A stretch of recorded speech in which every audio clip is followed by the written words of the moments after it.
Friends, welcome to my channel bio you and मी।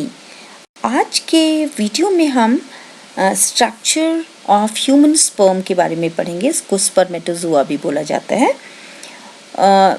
ये microscopic और बहुत ही माइन्यूट स्ट्रक्चर्स होते हैं और एक इजैकुलेशन में करीब 200 से लेकर के 300 मिलियन स्पर्म्स जो होते हैं वो रिलीज़ होते हैं। इनका मेजरमेंट जो होता है वो 2 से लेकर के 5 माइक्रोमीटर इन डायमीटर, मतलब इनका जो डायमीटर होता है वो 2 से लेकर के 5 माइक्रोमीटर होता है। 60 माइक्रोमीटर इन लेंथ, मतलब कि इनका जो लेंथ होती है वो 60 माइक्रोमीटर होती है। स्पर्म्स की को अगर आप देखेंगे तो इसकी जो आउटर कवरिंग होती है, जो आउटर कवरिंग आपको दिखाई दे रही है इसमें, इसको हम बोलते हैं प्लाज्मा मेम्ब्रेन। तो प्लाज्मा मेम्ब्रेन इसकी आउटर कवरिंग होती है। और अगर स्पर्म को अगर हम पूरा अगर इसका हमें को स्टडी करना है तो हम पाएंगे कि ये मेनली 4 पार्ट्स में डिवाइडेड है।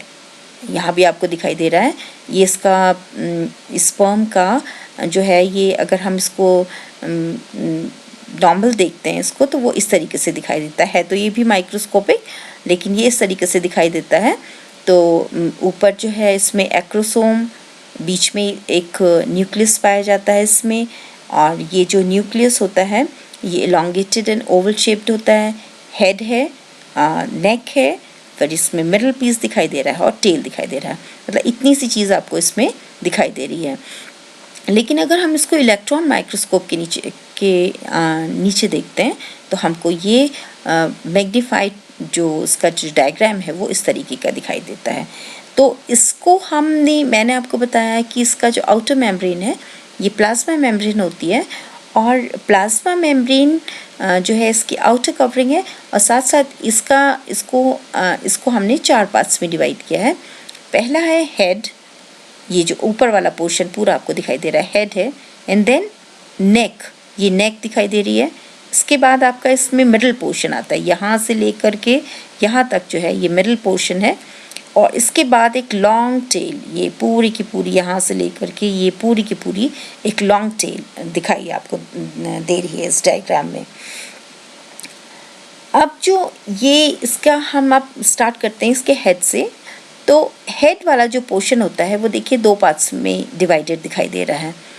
तो बीच में जो ये वाला पार्ट दिख रहा है जो आपको पिंक कलर का दिखाई दे रहा है, ये एक ओवल शेप्ड इलोंगेटेड स्ट्रक्चर होता है। इसको हम बोलते हैं न्यूक्लियस। ये न्यूक्लियस दिखाई दे रहा है, यानी कि जो स्पर्म का जो न्यूक्लियस होता है वो इलोंगेटेड एंड ओवल शेप्ड होता है, और इसी के ऊपर आपको एक कैप लाइक स्ट्रक्चर दिखाई दे रहा है। ये इसके ऊपर आपको दिखाई दे रहा है कैप लाइक स्ट्रक्चर।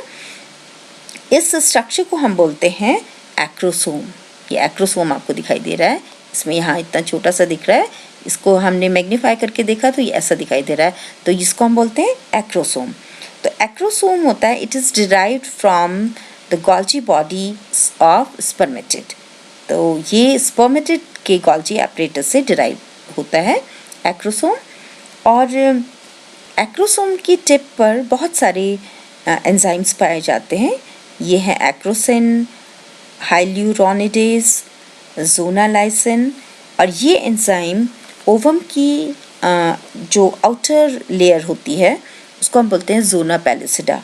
तो जोना पैलिसिडा को तोड़ते हैं, और जिससे स्पर्म का जो न्यूक्लियस होता है, हेप्लॉइड न्यूक्लियस पाया जाता है, ये ओवम के हेप्लॉइड न्यूक्लियस के साथ जाकर के फ्यूज़ कर जाता है। यानी कि एक्रोसोम के जो पाए जाने वाले जो एंजाइम्स होते हैं वो ही स्पर्म के जो न्यूक्लियस को ओवम के न्यूक्लियस के साथ जाकर के फ्यूज़ करने में सहायता प्रदान करते हैं। इसके बाद का जो पोर्शन आता है वो आता है नेक। नेक के बाद आप देखेंगे कि इसका जो मिडिल पोर्शन होता है, मिडिल पोर्शन इसका सिलेंड्रिकल शेप होता है, सिलेंडर के आकार का होता है, सिलेंड्रिकल होता है, और इसमें जो हैं बहुत सारे आपको इसमें स्पाइरली अरेंज्ड माइटोकॉन्ड्रिया दिखाई देते हैं। ये माइटोकॉन्ड्रिया आपने पहले भी पढ़े हैं कि माइटोकॉन्ड्रिया पावर हाउस कहते हैं, सेल्स का पावर हाउस होते हैं। यानी कि ये माइटोकॉन्ड्रिया जो हैं वो स्पर्म को एनर्जी प्रोवाइड करते हैं। तो एनर्जी प्रोवाइड करने का काम स्पर्म्स को ये माइटोकॉन्ड्रिया के द्वारा होता है। और ये आपको पता है कि जो स्पर्म्स होते हैं वो हाईली मोटाइल होते हैं, यानी कि इनमें मोटालिटी बहुत ज़्यादा होती है। तो sperms are highly motile in nature, तो इनको ये मोटालिटी जो होती है ये माइटोकॉन्ड्रिया के द्वारा ही दी जाती है। साथ साथ इसमें आप देखेंगे कि जो मिडल पोर्शन होता है इसमें distal centriole and proximal centriole, ये दो सेंट्रियोल्स जो हैं आपको इसमें दिखाई दे रहे हैं। इसके बाद जो मिडल पोर्शन के बाद आपको इसमें एक एंड में आपको एक ये टेल दिखाई दे रही है। It's a long tail, the longest part होता है स्पर्म का, और इसके अंदर एक ये एक्सियल फिलामेंट दिखाई दे रहा है। तो ये एक्सियल फिलामेंट हमको दिखाई देता है, तो एक्सियल फिलामेंट पाया जाता है इसमें।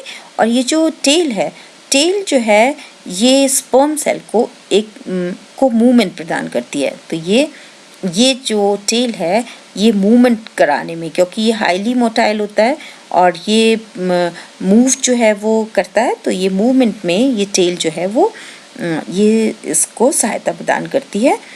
अब एंड में आपको ये पता है कि जो स्पर्म्स जो हैं ये फर्टिलाइजेशन में के लिए रिस्पॉन्सिबल होते हैं।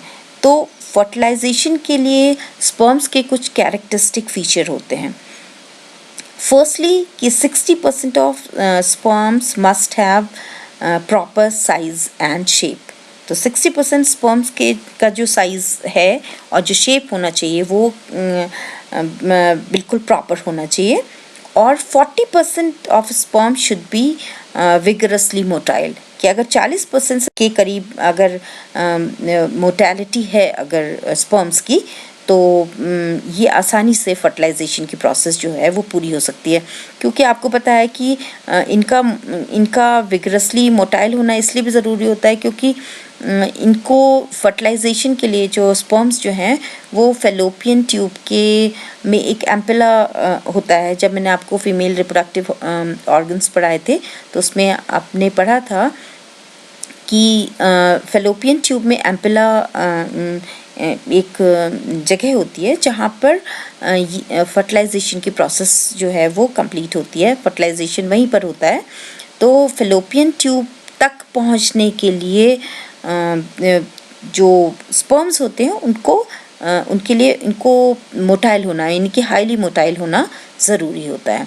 तो इस तरीके से ये जो मैंने आपको बताया वो बताया कि कैरेक्टरिस्टिक्स ऑफ स्पर्म्स जो कि फर्टिलाइजेशन के लिए ज़रूरी हैं।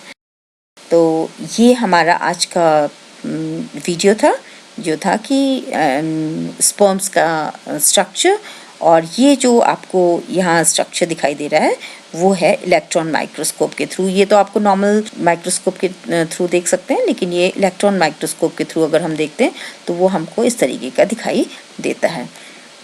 तो आपने इसमें देख लिया कि एक हेड है, फिर नेक आती है, मिडल पीस आता है, देन टेल आता है, ऊपर इसका एक्रोसोम है जो एक कैप लाइक स्ट्रक्चर होता है, बीच में एक ओवल शेप्ड और इलांगेटेड स्ट्रक्चर होता है, इसको हम न्यूक्लियस कहते हैं।